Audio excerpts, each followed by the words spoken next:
Guess what we're reading today? We're reading Borrasca. We're reading Borrasca. I love Borrasca.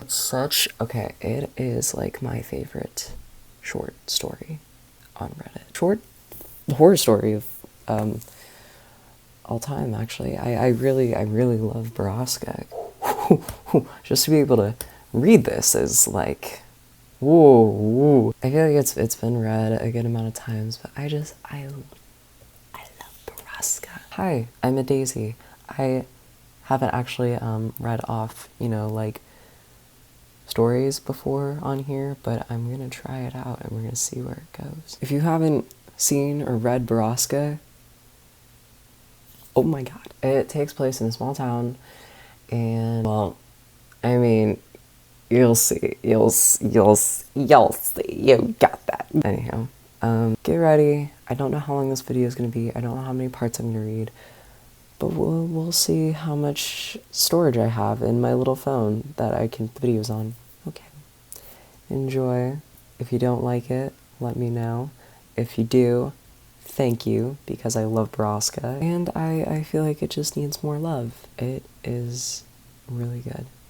Anywho, without further ado, get comfy and enjoy the story. Yay!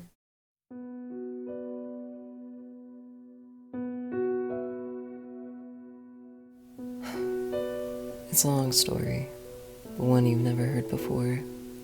This story is about a place that dwells on the mountain, a place where bad things happen. And you may know about the bad things. You may decide you have it all figured out, but you don't. Because the truth is worse than monsters or men. At first, I was upset when they told me we were moving to some little town in the Ozarks. I remember staring at my dinner plate while I listened to my sister throw a temper tantrum, unbefitting of a 14-year-old honors student. She cried, she pleaded, and then she cursed at my parents. She threw a bowl at my dad and told him it was all his fault. Mom told Whitney to calm down, but she stormed off, slamming every door in the house on the way to her room. I secretly blamed my dad as well. I'd heard the whispers too. My dad had done something wrong. Something bad, and the sheriff's department had reassigned him to some little out-of-the-way county to save face. My parents didn't want me to know that, but I did. I was 9, so it didn't take me too long to warm to the idea of a change. It was like an adventure.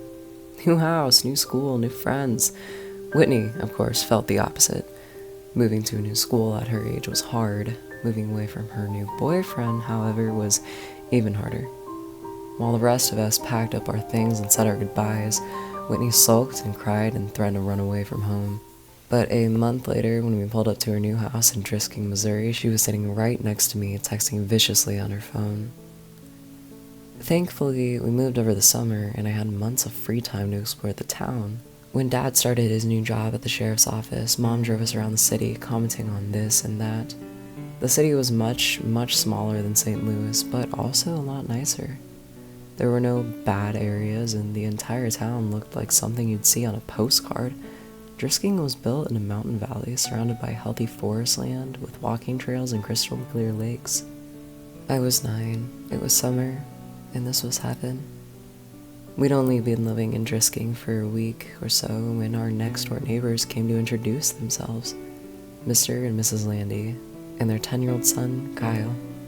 While our parents talked and drank mimosas, I watched Landy's lanky, red-headed son hung out in the doorway, shyly eyeing the PS2 in the living room. Do you play?" I asked. He shrugged. "Not really." "Do you wanna? I just got Tekken 4. Kyle glanced at his mom, who had just been handed her 3rd mimosa. "Yeah, sure." And that afternoon, with the ease and simplicity of our age, Kyle and I became best friends. We spent the cool summer mornings outside exploring the Ozarks and the hot afternoons in my living room playing the PS2. He introduced me to the only other kid in the neighborhood our age, a quiet, skinny girl named Kimber Destero. Destero? I think that is. She was shy but friendly and always up for anything. Kimber kept up with us so well that she quickly became the 3rd wheel on our tricycle. With my dad at work all the time, my mom consumed with her new friendships, and my sister locked in a room all day, the summer was ours to take, and take we did. Kyle and Kimber showed me where all the best hiking trails were, which lakes were the best and the most accessible by bike, and where the best stores were in town. By the time the first day of school rolled around in September, I knew I was home. On the last Saturday before school started, Kyle and Kimber told me that they were going to take me somewhere special, somewhere I hadn't been yet. The Triple Tree. What's a Triple Tree? I asked.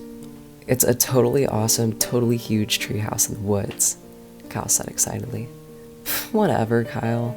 Come on, guys, if there was a frickin' treehouse, you would have showed it to me already. Nuh-uh, we wouldn't have. Kyle shook his head. There's a ceremony for first-timers and everything. Kimber nodded eagerly in agreement, her dark orange curls bouncing off her tiny shoulders. Yep, it's true, Sam. If you enter the treehouse without the proper ceremony, you'll disappear and then you'll die. My face fell. Now I knew they were making fun of me. That's a lie. You guys are lying to me. No, we're not, Kimber insisted. Yeah, we'll show you. We just have to get a knife for the ceremony and then we'll go. What? Why do you need a knife? Is it a blood ceremony? I whispered. No way, Kimber promised.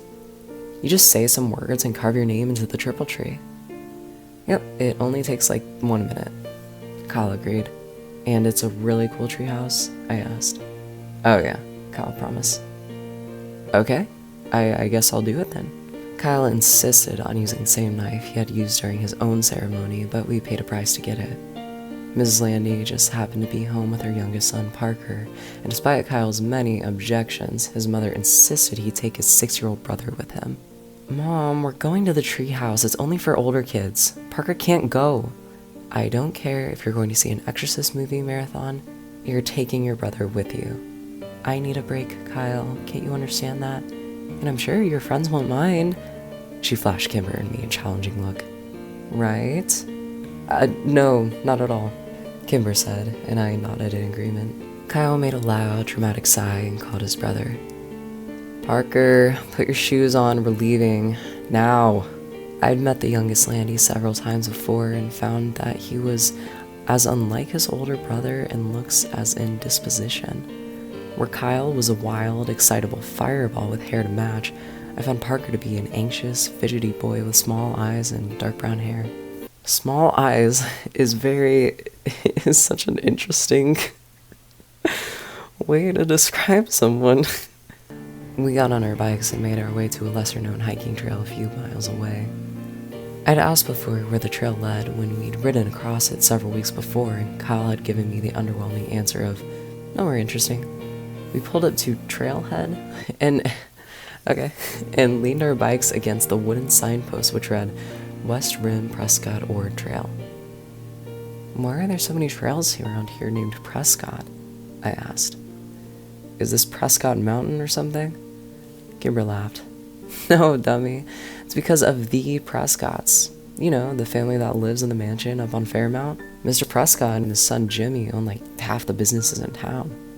More than half, Kyle agreed. Which ones? Does he own the GameStop? The only store in Drisking I really cared about. I don't know about that one. Kyle wanted to lock around the 4 bikes and click the bar into place, then spun the numbers on the dial.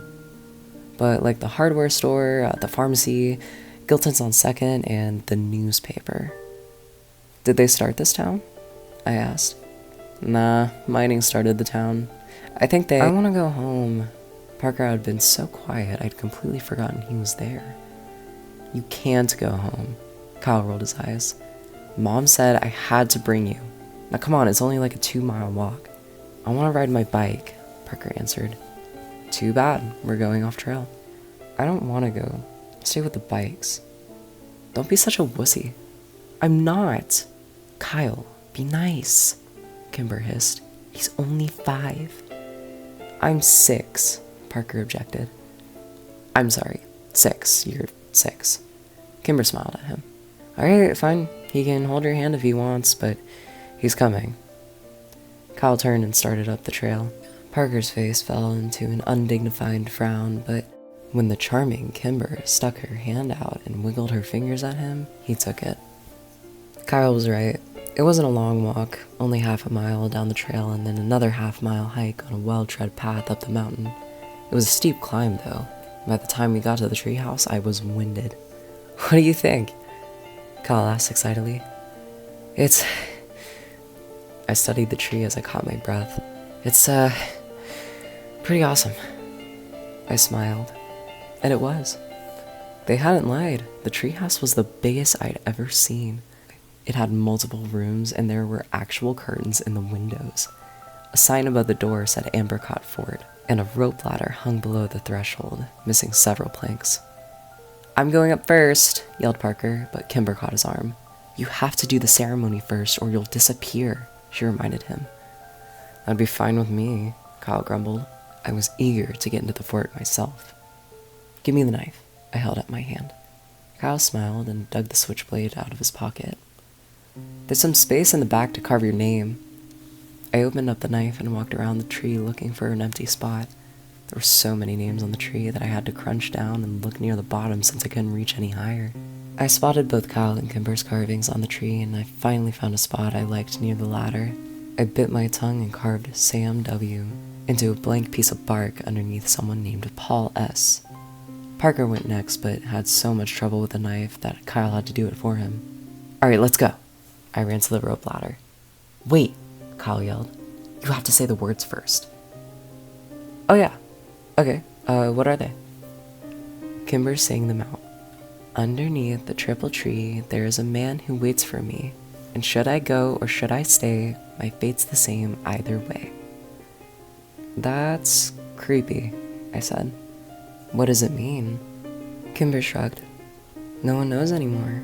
It's just tradition." "Okay, well, can you say it one more time, slower?" Once Parker and I had recited the poem, we were ready to go. I climbed the rope ladder first and took stock of my new surroundings. The treehouse was more or less empty, just a dirty rug here and there and some old trash, old soda cans, beer cans, and food wrappers. I went room to room, 4 in total, and found nothing of real interest until the last one. An old mattress lay in the corner, and piles of musty, ripped clothing scattered the floor. "Did a hobo live here?" I asked. "Nah, this room has been like this for as long as I can remember," Kyle said from the doorway behind me. "It smells gross," I said. Kimber walked up the threshold but refused to go any further. "It's not the smell that freaks me out, it's that." She pointed up to the ceiling, and I raised my eyes to read what was written there. "Road to the gates of hell, mile marker 1. "What does it mean?" I asked. "It's just older kids being dicks," Kyle said. "Come on, I'll show you the best part of the treehouse." We walked back into the first room, and Parker looked up at us and smiled, pointing down to what he'd clumsily carved into the wooden floor. "Fart," Kyle read. "That's hilarious, Parker." He rolled his eyes, but his little brother didn't pick up on the sarcasm and smiled proudly. Kimber sat down on the floor next to Parker, and I sat on the other side. Kyle took a knife from his brother and then walked across the room and wedged the blade between 2 planks of the wooded wall. He pushed and the board gave, opening up a small secret compartment in the wall. Kyle took something out and pushed the plank back until it was in a flush with the others. "Check it out." He turned around and proudly held up 2 cans of Miller Lite beer. "Whoa," I said. "Ew, warm beer? That's gross. How did you even know it was there?" Kimber asked. "Phil Saunders told me."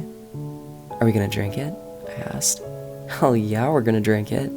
Kyle came and sat in our circle, popped open the first beer and offered it to Kimber. She eyed it like he was trying to hand her a dirty diaper. "Come on, Kimmy. Don't call me that." She yelled at him and then reluctantly took the open beer. She smelled it and made a face, and pinched her nose and took a small swig. Kimber shuddered. "That was even grosser than I imagined." "I don't want any. I'll tell Mom," Parker said quickly as the beer passed in front of him to me. "Good, 'cause you ain't getting any," Kyle promised. "And you won't tell Mom shit." I put on my best poker face and took a long, deep swallow of the warm beer before I had the chance to smell it. It was a poor decision, and when I retched, the foul yellow liquid went all over my shirt. "Oh man, now I'm gonna smell like beer." We spent the next hour and a half drinking 2 cans of Miller Lite, and after a while, the taste grew more tolerable. Couldn't tell if I was becoming a man or actually getting drunk.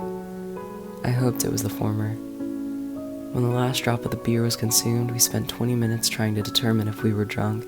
Kyle assured us that he was wasted, while Kimber wasn't sure. I didn't think I was, but I failed all of our drunk tests. Kimber was in the middle of reciting the alphabet backwards when a loud, metallic grinding suddenly pierced the calm mountain air like a gunshot. Kimber stopped talking, and we spent a few minutes staring at each other, waiting for the noise to end. Parker crawled up into Kimber and put his hands over his ears. After what had seemed like 10 whole minutes, the sound ended as suddenly as it had begun. "What was that?"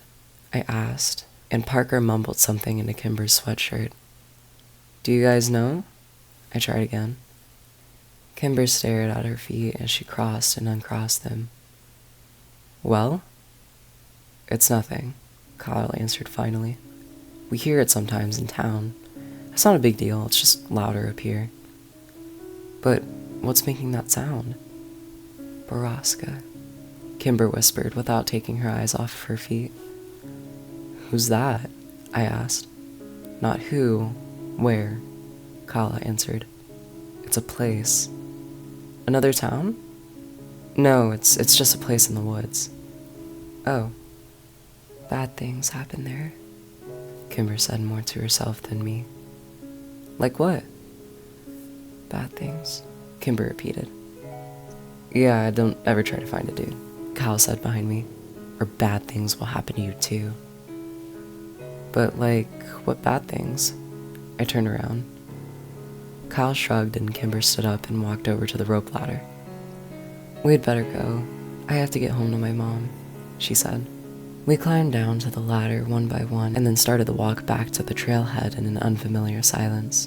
I was dying of curiosity about Borrasca, but couldn't decide if and what to ask about it.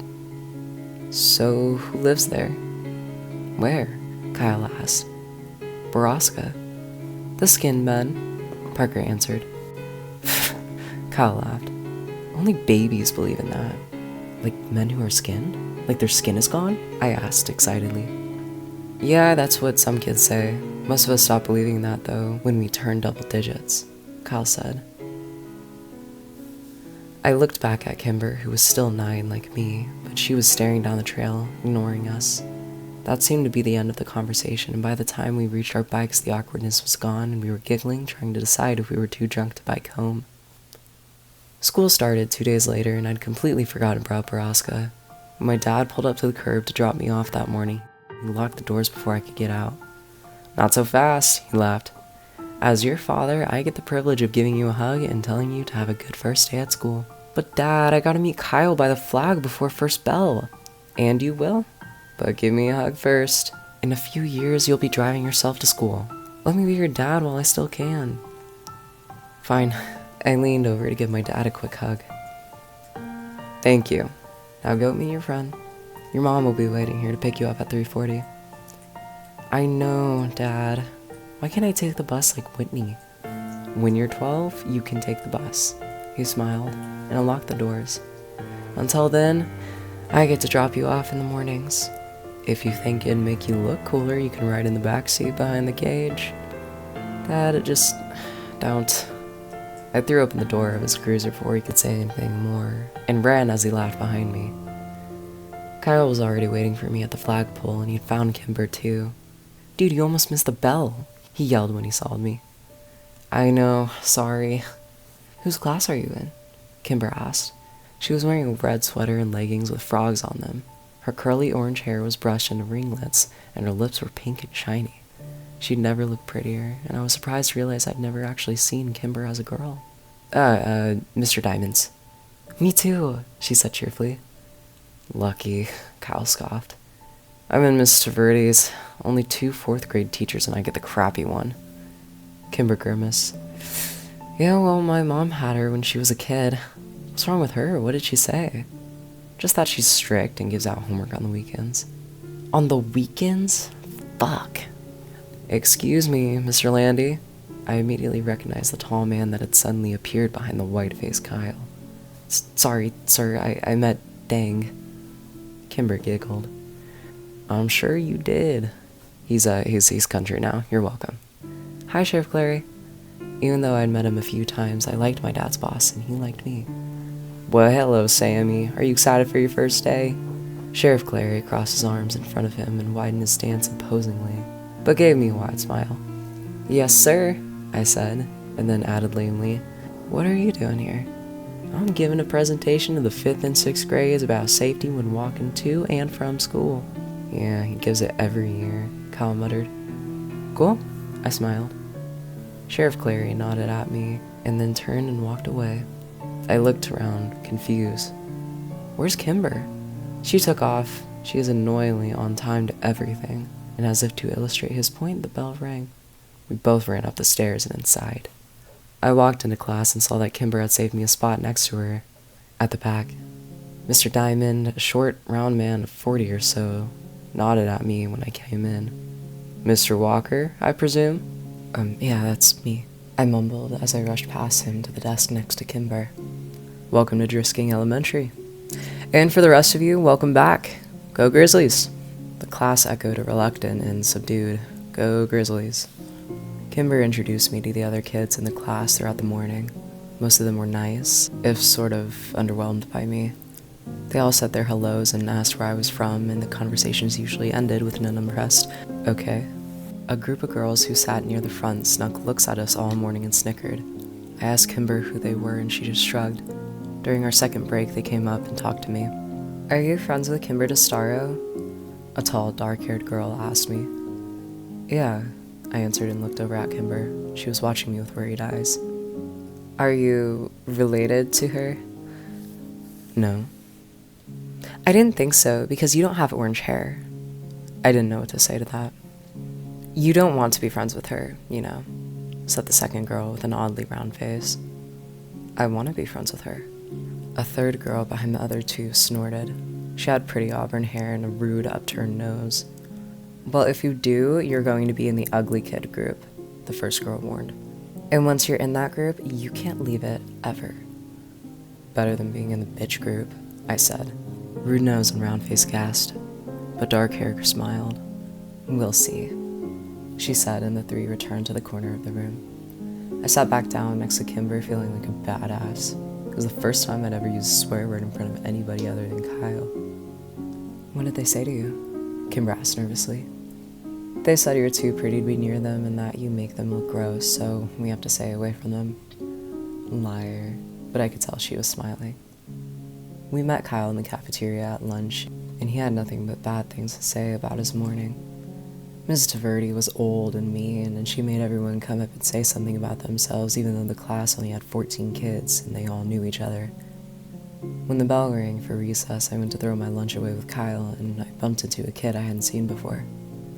Hey, are you Sam Walker? The kid asked. Oh, your sister's dating my brother. Oh man, Kyle laughed. Your sister's dating a Whittaker. Shut up, Kyle. She's gonna be Whitney Whittaker. As funny as it was, I couldn't help but be a little surprised. Not that I'd been paying attention, but I'd only seen Whitney out of her room once over the summer. Where did she meet him? I asked the Whittaker kid. I don't know, probably at his job. His job where? He works at Drisking Water. It didn't make any sense to me, but I shrugged it off.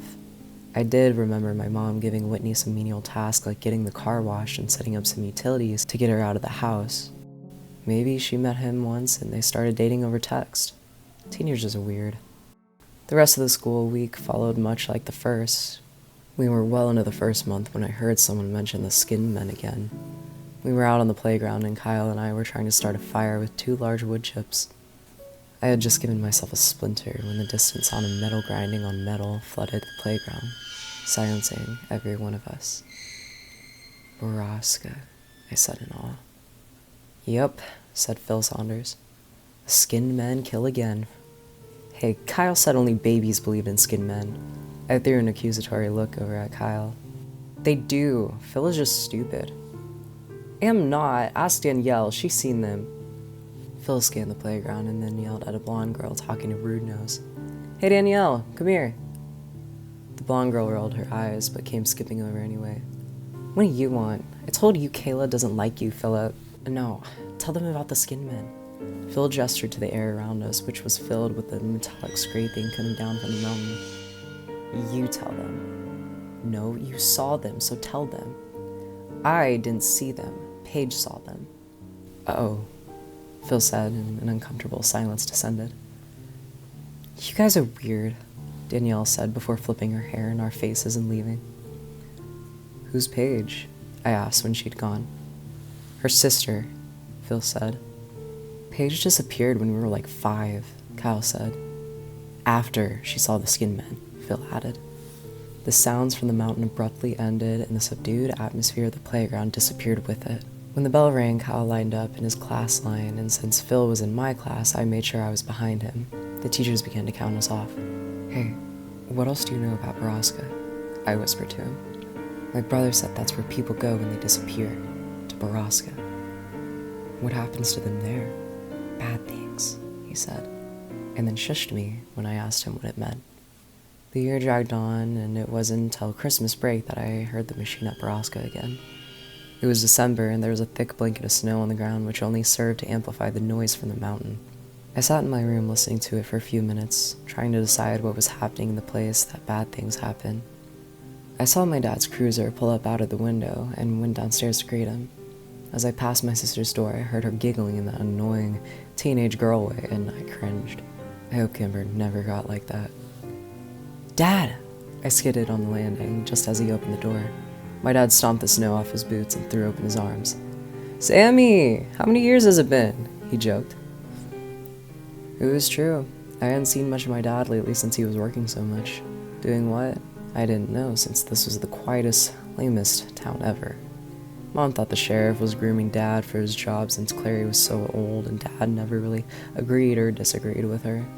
He'd only been at the department 7 months, after all, and he doubted people in the county would vote for him. Hey, Dad, did you hear that? That, machine-sounding noise? Yep, I hear it in the town every now and then. Do you know what it is? I asked the sheriff about it, and he told me the noise comes from the private property up in the Ozarks. Is the property called Borrasca? I asked quickly. I have no idea. Borrasca? Where'd you hear that? I shrugged. Kids at my school. Well, it's nothing to worry about, Sammy. Probably just some logging equipment. But is the place called Borrasca? Have you heard that name before? No, I have not heard that name before. Dad pulled off his boots and shrugged off his coat, looking toward the kitchen. I could tell I was losing him. Have you heard about the skinned men? I asked quickly. Skinned men? Good God, Sam. Is your sister telling you these stories? No. He wasn't listening to me anymore. Whitney! He yelled up the stairs. No, Dad, Whitney doesn't even talk to me, I repeated. I heard a door creak upstairs and Whitney peered over the railing, phone in hand, and an annoyed look on her face. Are you trying to scare your brother? Dad demanded. Dad, no, I said again. Whitney shot me a betrayed look. Seriously? As if I'd waste my time. You aren't telling him stories about skinned men? No, Dad, I told you I heard it at school, I said. Whitney gestured to me as if to say, see? Alright, well, you kids need to start getting along. Your family, for Christ's sakes. Whitney rolled her eyes, and when Dad walked into the kitchen, she stuck her tongue out at me. Real mature, Whitney. I yelled up at her, but she was already gone. I'll tell Dad about your boyfriend. Christmas came and went with surprising smoothness at our house. Whitney and I got everything we'd had on our list, which was a first for us. The town may be smaller, but Dad's paychecks were clearly better. I wore my new Rams parka on the first day back to school after Christmas break. Kyle fawned over it, and Kimber showed off the blue pearl necklace her mom had gotten her for Christmas. Kyle and I feigned interest, but did it poorly. Kimber knew, but just seemed happy that we cared enough to fake it. As we said goodbye to Kyle for the morning, Kimber was suddenly slammed from the side. Kyle caught her before she fell, and I spun around angrily to see dark-haired girl, whose name I learned was Phoebe Dranger, laughing and walking away from us with round-faced girl. You're bad people who make poor life choices, Kyle yelled at them. When I'm your boss someday, I'll make you clean bathrooms. Yeah, and if Kyle's your boss, you know you messed up, I added. Kyle and I high-fived and turned to Kimber, but she wasn't cheering in our victory. She was trying to hide the tears on her face. Don't sweat those girls, Kimber. Nobody likes them. People are just nice to them because they're related to the Prescotts. Kyle tried to give her an awkward pat on the back, but Kimber turned away from him and ran in opposite direction. I hate those girls. I really hate them, I said. I know, they're bitches. Kyle answered, mouthing the last word as he looked over his shoulder for any lurking adults. Well, I'd better get to class and make sure they don't try to talk to her again. There's an assembly this morning. No class until after lunch. Seriously? That's awesome. Do we have to sit by class? Not usually, but we better get there quick so we can get seats in the back, Kyle said as we started walking. What's the assembly for? I asked. It's either DARE or the History Society presentation. What's DARE? You know, DARE, as in, don't you dare do drugs or you're grounded until you're dead. Oh, I hope it's the history thing then. We found Kimber already in the auditorium. She had collected herself and saved us both seats at the back of the room. She waved us over as the puffy, stern Miss Verdi walked onto stage. Hello, 4th grade students. This morning we have a special presentation for you from the Historic Preservation Society of Drisking. If you have any questions during the course of the lecture, please raise your hand. Like that'll ever happen, Kyle laughed. Now, I'd like to introduce you to Mr. Wyatt Dowding, Miss Catherine Scanlon, and of course, Mr. James Prescott. What? Jimmy Prescott and his dad? That's so weird, Kimber whispered.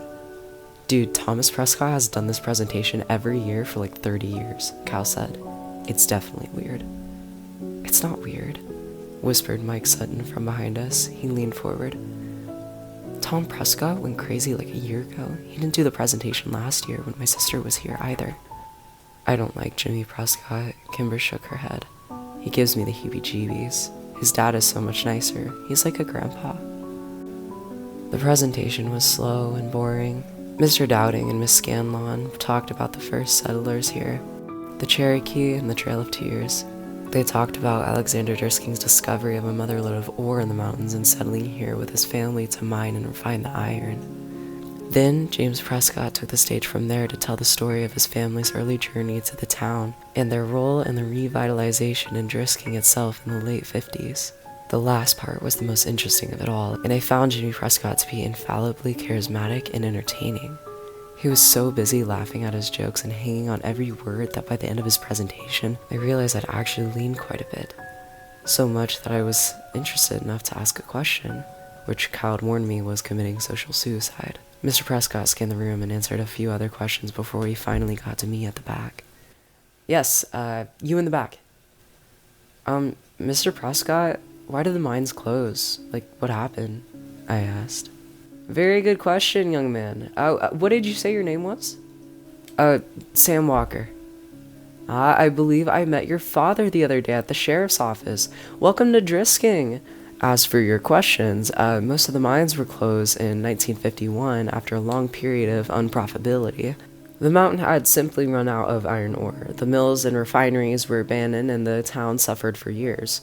The miners and their families moved away. Stores went out of business, schools closed, and Drisking became a ghost town. That would have been the end of it if it weren't for stubborn families like mine who refused to leave. We refused to give up on the town, and after many, many years of hard work, Drisking became the picturesque little haven in the Ozarks that it is today. I hope that answers your question. I sat back down and Kyle shook his head at me. Bro. The assembly suffered through another 15 minutes of awkward Q&A until Mr. Verdi finally cut us loose. We were released into the cafeteria to wait for lunch lines to open. Kyle, Kimber, and I sat in our usual corner. That was so boring, Kyle whined. When are they gonna figure out that no one cares about Drisking's history? Seriously, I fell asleep 3 times. Sam seemed to care, she teased. I just want to know about the mines. Mines are creepy, that's all. Yeah, but all of our mines were blown up. You can't go into them anymore, Kyle said. Blown up? I asked. Kimber nodded. Some kids died after going into the mines, so the city set off some controlled blast to implode the caverns. At least that's what my mom said. They messed up though, and I heard they blew up the water table or poisoned it or something. What? How do you know that? Kyle asked. Kimber shrugged. I heard my dad talking about it. Did they use C4 or something? I guess. So, like, we all drank the water. So we all have C4 in our bodies and we could explode at any minute? Kyle said excitedly. Do you think that's what happened to all the missing people? I asked him. Just sitting there one day and... Yeah, dude. Kyle grabbed my shoulders. And that's where the skin men come from. I made the international symbol of mind blown and we laughed hysterically. You guys are dumb. Kimber rolled her eyes, but then she laughed when Kyle fell on the floor, pretending he was exploding. I remember thinking in that moment that I was happy here in Dresking, Missouri with these two people. Happier than I'd ever been anywhere else. It was the last truly happy moment I ever had. Less than an hour later, Mr. Diamond's phone rang, and he exchanged a few quiet words with the person on the other end, his eyes flicking to and from my desk. It was hard to be surprised then, when he hung up and asked me to come to the front. When I got there, he told me my mom was waiting for me in the office and I was going home for the day. I traded a confused and worried look from Kimber and then packed up my backpack and went to the office. When I got there, my mom was crying. We drove home in strange silence. I was too afraid to ask what was wrong. Mom parked the car a block from our house, which was blocked by several police cars. When an explanation didn't come, I broke the silence myself.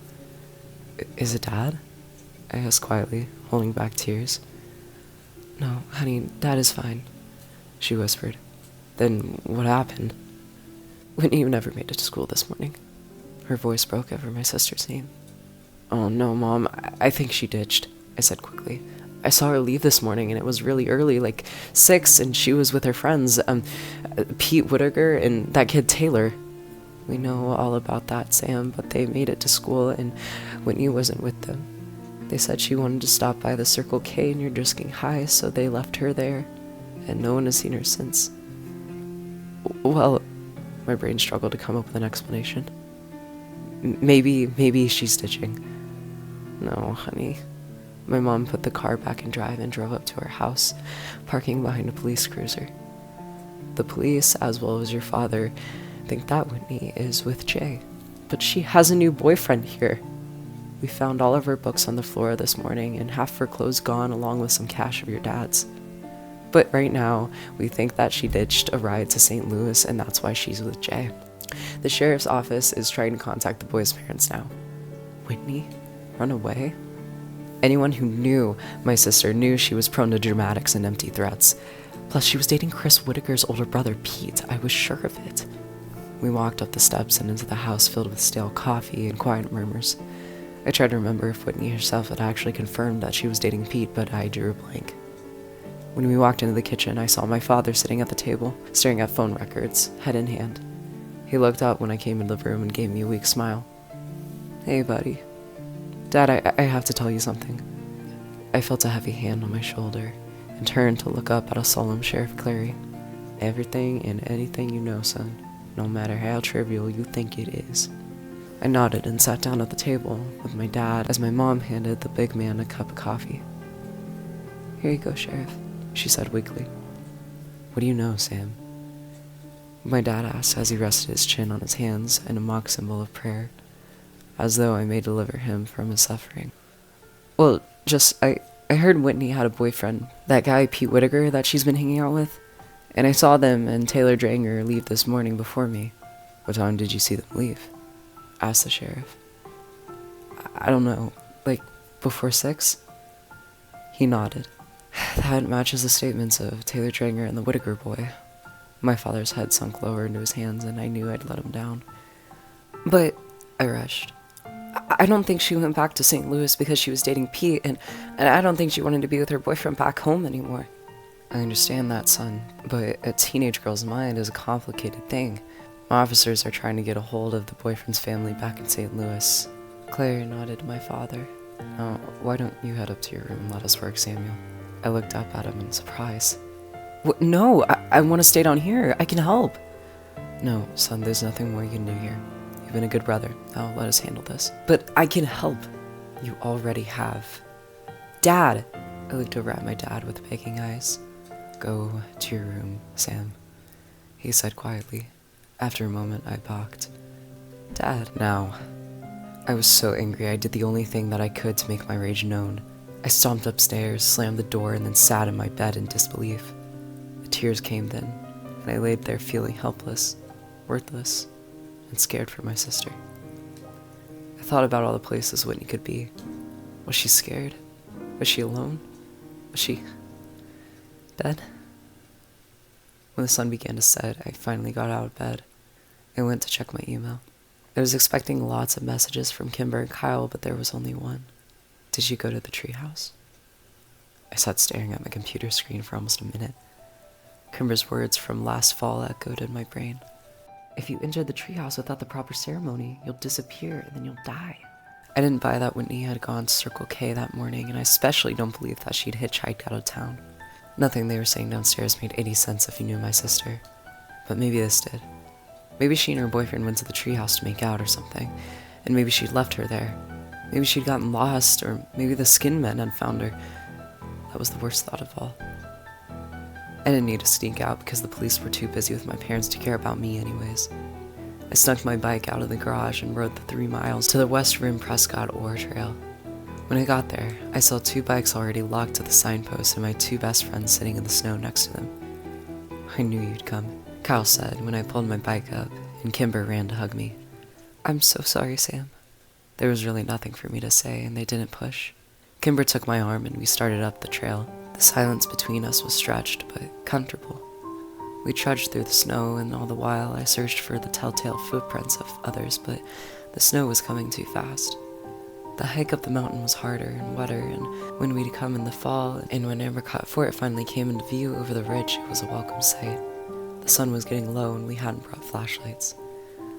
I fell as I ran up to the tree, calling my sister's name to the quiet wild. Kyle was right behind me and leapt impressively onto the rope ladder, climbing quickly up the planks. I kept calling Whitney's name, waiting for Kyle to yell that he'd found her, or that there was at least some sign of her. And then I heard Kimber quietly say my name from where she stood at the triple tree. I ran over and tried to follow her eyes to confirm what I already knew was there. And then I found it, freshly carved near the top. Whitney W. My breath froze in my chest and my vision blurred with unwelcome tears. And as the sun took its last desperate breath before plunging into the deep of the horizon, a deafening, metallic roar sang out from the wilderness and spilled down the mountainside. No, this isn't a new day. You're going bonkers. My hair didn't change at all, and my clothes didn't change, and the sun's not out for the first. You're not. This video took a lot longer than I thought it was gonna take. I have been filming this for like 2 days now. 2 days. I don't know. It's been something. Pepper's been here the entire time. I hope you guys liked part 1. Props to CK Walker for this, cause this ooh, I love this story. And the way Walker ended it off was really good. It was so good. Because it just leaves you hanging there. You're hanging there. I hope you liked me reading it. I don't know if you noticed halfway through that I kind of like got a bit more sickly in my voice. I'm getting a little sick, I think. I'm just getting a little cold. My voice is a little not as clear as it usually is, but it's fine. I'm dreading editing this video, but it's worth it when you guys get to watch it. Yay. I haven't gotten a video out in a quick second because I've wanted to work on this. I wanted to work on the quality of this. I want good quality content out for you guys, you know? Yeah. Anywho, I hope you enjoyed it. Give me some tips or pointers to do for the next one, because I want to get another one out to you guys, but if you don't want one, it's completely fine. I was just happy to read part 1 out for you. I tried to make Sheriff Clary like country, because I've always just envisioned him as this countryman. If that was a very horrible depiction of a southern accent, I am sorry. It's just, I can't really do a good one, and I wanted to get that vision out there that I had. I feel like I should have incorporated my little deep voice, because I can do that, but I didn't. I wanted it to be my actual voice. I think I did it like once or twice in the end, but that's it. Anywho, any tips or pointers, you tell me in the comments. And if you liked it, please like the video. And if you want to hear more, please subscribe. Okay, that's it. I hope you have a good rest of your day or night if you're watching this all in one night. I don't know. My time is mixed up because of the 2 different days, but have an amazing time, and I'll see you later. Bye.